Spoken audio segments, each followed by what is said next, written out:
Ladies, here of course is where George Osborne and David Cameron live. Now, at the moment we call them the Prime Minister and the Chancellor of the Exchequer, but we are here to see if we can start to change language, because words are actually weapons of mass distraction and destruction. And let's be honest, they're not. David Cameron is not really the Prime Minister. He is at the moment the head of what's known as the government.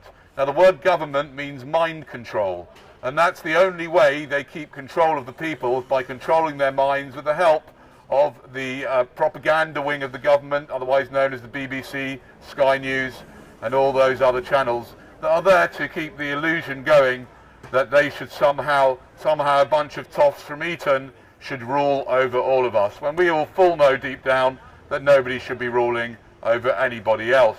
So really what you've got here is a backdrop to this is theatre. This is actually theatre, and the backdrop to the play, which is this is Our Life, which is just a movie. Really, it's a multi-dimensional movie, and that's what we've got going on here. And the lead actors in the movie are David Cameron and George Osborne. They're just actors.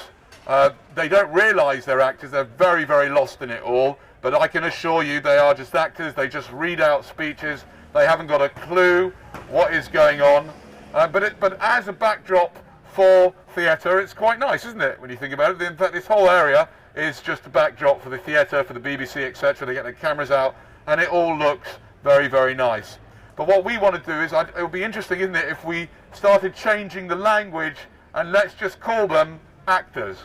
You know, the Prime Minister, let's not call him the Prime Minister. I mean, that sounds quite religious. In fact, the reason why he's called the Prime Minister is because he is part of a religious cult, the cult of statism, which is the superstition that some group of people has got the right to have all the weapons, to steal the money from the people and give it out to their friends. That is obviously a complete delusion and illusion, and that's why we need to start changing the language. What this is actually just a backdrop for a couple of really sad, rather unwell actors. Good actors, no, they are good. I mean, they're obviously good enough to convince millions of people to vote for them. I mean, why would you vote for an actor? I mean, it's silly, isn't it, really? What does it matter who reads out the speeches that are written in there by the civil servants? It makes absolutely no difference. But obviously, it gives the people some stupid sense, some sense that their say counts. But we really need to change the language. So I think we should call David Cameron the lead actor, and his partner George Osborne, who is again an actor. And there's Nick Clegg as well, another actor. Nigel Farage, and all these actors. Of course, Natalie Bennett. They're all just actors, and we need to call them what they really are. You sound like a member of the Love Police. I sound like a member of the Love Police. Really? Do I look like a member of the Love Police as well? I do, don't I? No, I'm not a member of anything other than the human... no, I'm not calling it a race. Humanity. By the way, the whole idea, whilst I'm talking about race, the whole idea of racism is a trick, again, used by the establishment. There is no such thing as races. There are no races. They're just humans.